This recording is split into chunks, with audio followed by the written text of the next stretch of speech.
makinig ng mabuti. Huwag magsalita habang nagsasalita ang guro sa harap. Itaasan ka ng kamay kung sasagot. Naiintindihan lang ba ating mga alumni? Opo. Mabuti. Para sa ating pagbabalik-aral, ano nga bang ating tinalakan noong nakaraang pagkikita? Binibining katulis?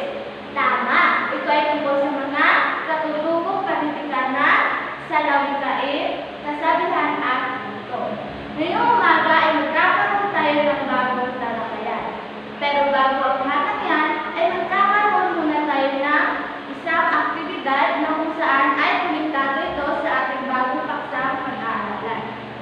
Sa ilalim ng inyong mga upuan ay may tinawag mo isang nakabalot na papel, na kung saan sa loob ng papel na iyan ay nakasulat kung ano nga ba ang paksang ating pag-aaralan. Binibining o binita na sa iyo ba ang bagong papel na iyan? Tama. Maaari mo bang basahin ito?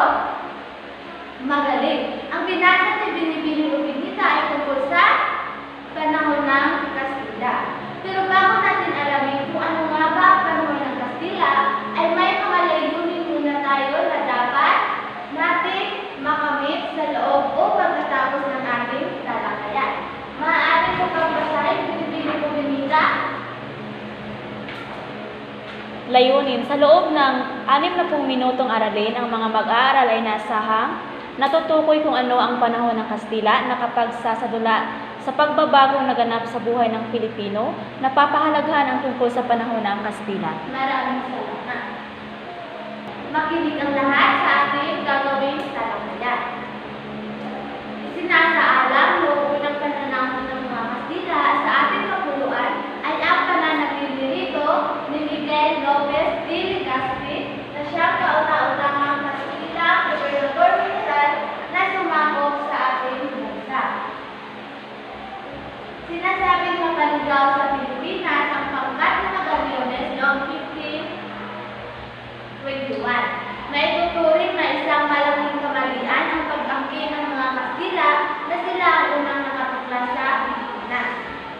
Sinakop ang Pilipinas sa pamamagitan ng sandata at relihiyon.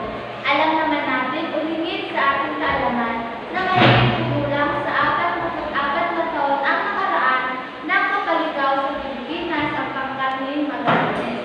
Bago opisyal na itatag ni Legazpi ang kanyang kapangyarihang Espanya sa Pilipinas noong 1565. Dito nagsimula sa taong ito ang pananakop ng mga Kastila, hindi yung unang ekspedisyon ni Magallanes.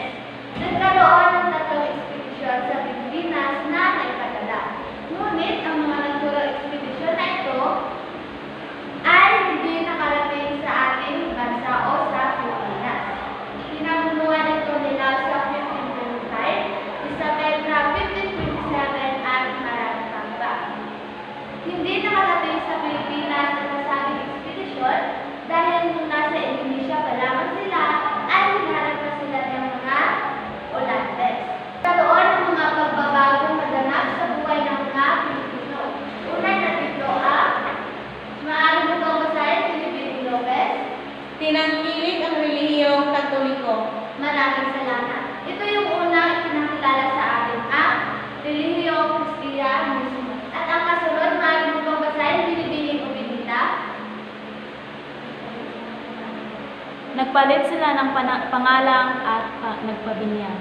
Ito naman ang kautosan ni Gobernador General Narciso Claveria na nagbigay ng 60,000 apelyido na pwedeng gamitin. Patunay na dito ang apelyido ng ating bayani na si Dr. Jose Rizal na Mercado, na kung saan ay hango ito sa pamilihan o palengke. At ang pangatlo ay nagbago ang kanilang pamumuhay. Kasunod naman ay nagkaroon ng mga sasakyan tulad ng karwahe, tren at vapor. At ang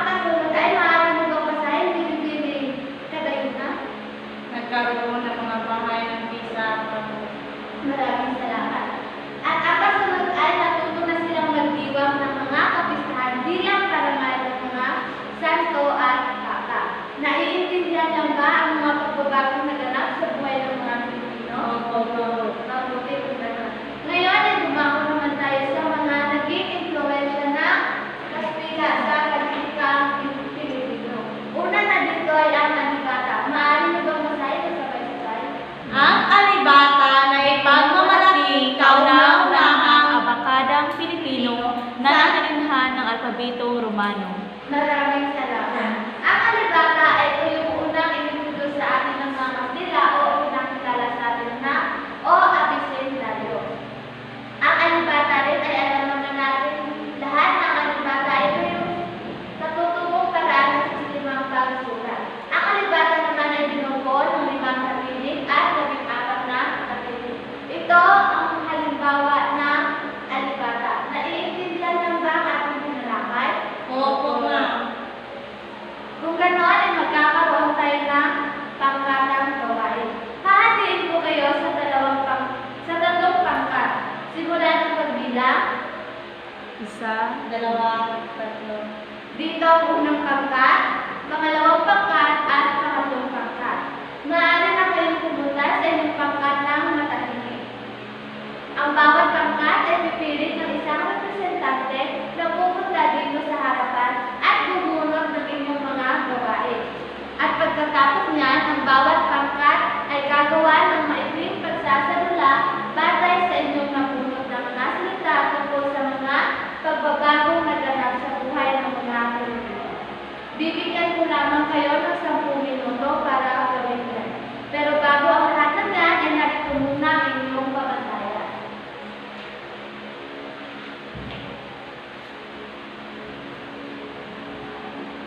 Tapos na ang 10 minuto, maaari ko na bang hingi ng inyong mga atensyon para sa ating pagsasalula.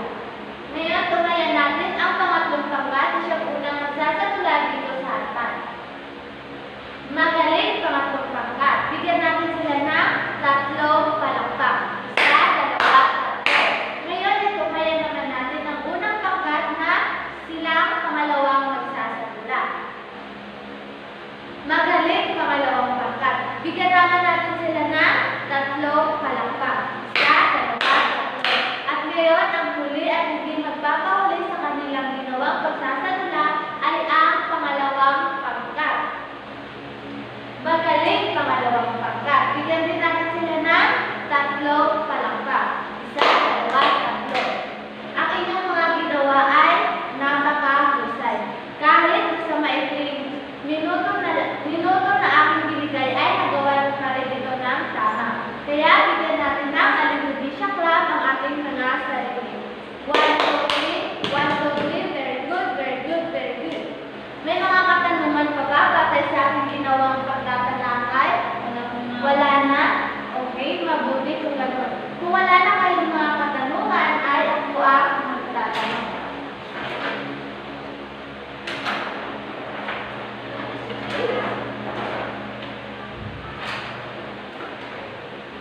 Ano nga ba ang ating pagsang tinalakay kanina lamang binibining katulis?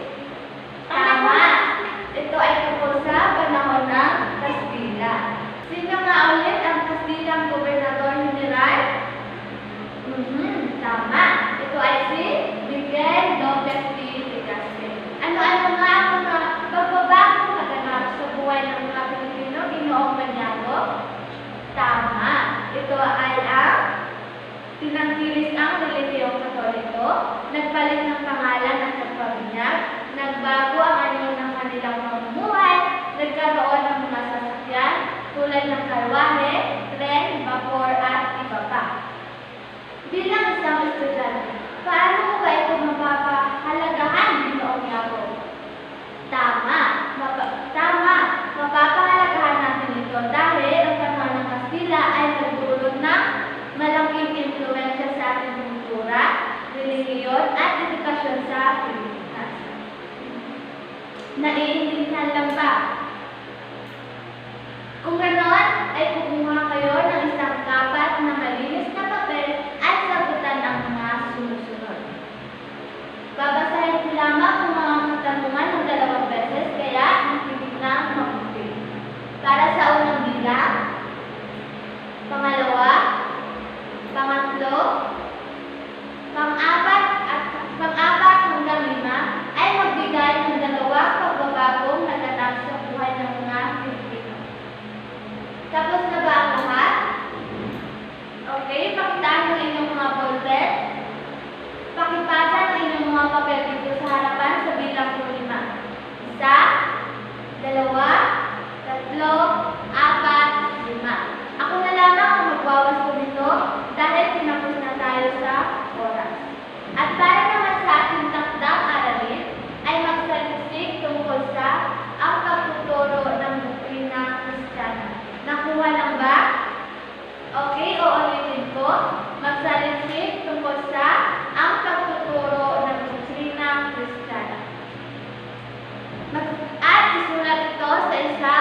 buong papel at ipasa sa susunod nating pagkikita. Magsitayo ang lahat para sa ating panalangin. Binibining o binita maaari bang pangunahan? Amen. Amen. Paalam at maraming salamat, mag-aaral. Paalam at maraming salamat po, Binibining Dalumpungan.